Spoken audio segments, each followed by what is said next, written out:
Live from Studio 46, this is CBS 2 News This Morning.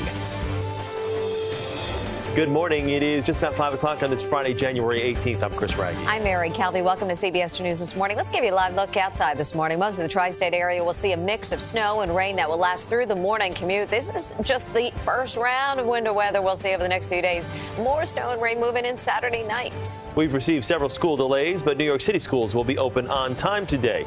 Governor Cuomo has activated the State Emergency Operations Center to help monitor the storms and help keep communities safe. New Jersey's Department of Transportation is warning drivers to avoid unnecessary travel. City's Department of Sanitation is promising we will not see a repeat of the response to that storm back in November that crippled the city. Yes, we have team coverage this morning. Alex Dennis keeping an eye on those roads, rails, and airports. John Elliott is tracking both today's storm and the winter wallop headed our way this weekend. But let's begin with CBS 2's Janelle Burrell. She is live in Mobile 2 on the road in Clark, New Jersey this morning. Hi, Janelle. Hi, good morning once again to you, Chris and Mary. We are making our way south on the Garden State Parkway this morning in Clark, New Jersey. If you take a look outside, the roads, they are wet, but at this point, not much precipitation is falling, at least where we are at this moment. There is a light dusting of snow, though, on the grassy surfaces. Nonetheless, I can tell you, as we made our way from Manhattan into New Jersey here this morning, I saw a number of plows and salt trucks out on the road. Municipalities making sure what happened a couple of months ago isn't repeated. Plows and salt spreaders making their way across the city well ahead of the storm. Look, as the WHO once said, we won't be fooled again. Whatever the National Weather Service says, we're now like multiplying by 4. City leaders trying to assure residents they're on top of this 1-2 punch of winter weather, as the de Blasio administration is still facing criticism for mishandling this November nightmare. I'm not going to make promises. What I can tell you is we're better prepared for it, and we're doing more. That storm of just a few inches was a disaster for thousands of drivers, largely because of the poor response by DPW crews.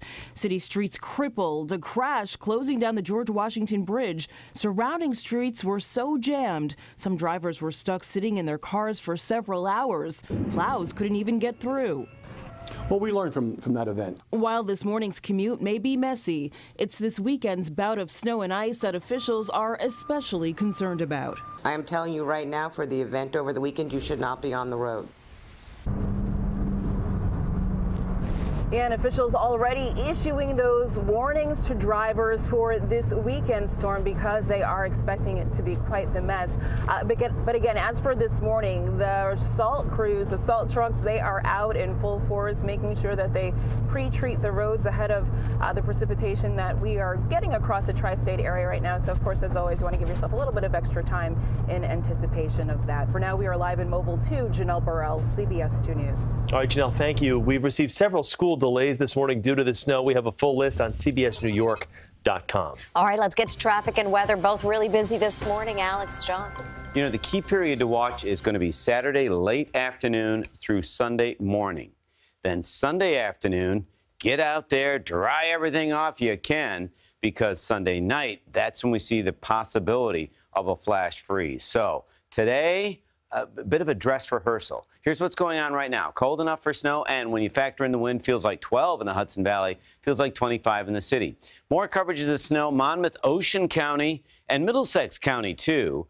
And through Staten Island into Brooklyn, it's light snow. You got some light snow over the Sound into Fairfield County. You can see a break now in the Hudson Valley. More snow will fill in during the course of the morning, but it's light snow. Roadways, major roadways are wet. Visibility concern. That's why there are some speed restrictions. Alex will tell you about that. But we actually see numbers at or above normal, so it just turns wet. Later tomorrow, all these watches and warnings kick in. One of the big threats, in my estimation, is the ice. We'll show you the potential for icing over the weekend. But right now, let's talk about some slippery spots with Alex. All right, John. So as you make your way out here, most of the major thoroughfares look pretty good. But you need to know that in Raritan, New Jersey, an accident with a down pole has Route 202 closed southbound at Milltown Road. In Keyport, Route 36 is closed in both directions. It is at Route 35. It's due to emergency electrical repairs underway. In Newark, an accident has 2 lanes closed on the southbound side of the truck lanes lanes on the turnpike at exit 14. Also, a 45-mile-per-hour speed restriction on the entire length of the turnpike due to salting operations. Same is true for the Garden State Parkway as well as Route 78. Mass Transit, New Jersey Transit's Port Jervis line has 45-minute delays in both directions. It's due to Metro North signal problems near Harriman. Everything else is on or close to schedule if you're taking Metro North PATH trains in LIRR. Giving you a live look right now from Mobile 2 on the Garden State Parkway in Monmouth County as you make your way out. Of course, Janelle has been talking about it as well. Some slick spots, but overall not too bad of a ride. Alternate side parking is in effect today citywide. Be safe. Don't text and drive. Mary, back to you. Alex, thank you. And stay with CBS2 on air and online for continuing coverage of this morning's storm and this weekend's snow.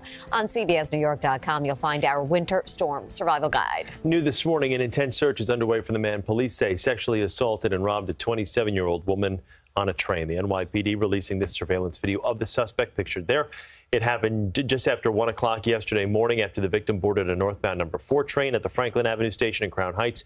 Investigators say the suspect exited the train at the Barclays Center stop where he jumped onto the tracks and then ran off and was captured by this camera. New this morning, police are searching for men who tried to kidnap a 1-year-old boy on Long Island. It happened just after 7 Tuesday night in West Hempstead. Nassau County police say the mother was pushing her toddler in a stroller near California and Fulton Avenues when the man snatched the child. Investigators say the mother then began struggling with the man to get her son back. They say he eventually threw the boy to the ground and ran off. The child had large scrapes and bruises on his forehead. Well, Nassau County police have named a suspect in connection with the death of a Baldwin gas station manager. Investigators say that 33-year-old Joshua Roston ran over 59-year-old Samad Dagdevran on Monday morning to avoid paying for $21 worth of gas. Police say they recovered the GMC Yukon Roston was driving, but say he fled the state. Roston reportedly has a long criminal history that includes stealing gas from another station. Police say he is considered armed and dangerous. Day 28 of the partial government shutdown and the political battle continues. President Trump now canceling the U.S. delegation's trip to the World Economic Forum in Switzerland after deciding that he would stay home as well. CBS 2's Dick Brennan has more. I'm not for a wall. I'm not for a wall. I'm not for a wall. House Speaker Nancy Pelosi, a day after she asked the president to postpone the State of the Union address in light of what she calls security concerns due to the government shutdown. No response from the White House until another letter from the president to the speaker this time. He writes, "Due to the shutdown, I'm sorry to inform you that your trip to Brussels, Egypt, and Afghanistan has been postponed. We will reschedule this 7-day excursion when the shutdown is over. Obviously, if you would like to make your journey by flying commercial, that would certainly be your prerogative." Mr. Trump added that he preferred the speaker to remain in Washington to negotiate, and at a speech at the Pentagon, he blamed Pelosi for the shutdown. Speaker Pelosi will not let them negotiate. The party has been hijacked by the open borders fringe within the party. The trip cancellation came just about an hour before the flight was set to leave, and some congressional members were already on a bus that would take them to it. The move to deny military aircraft to the speaker, second in line to the presidency and heading to a war zone, left many dumbfounded.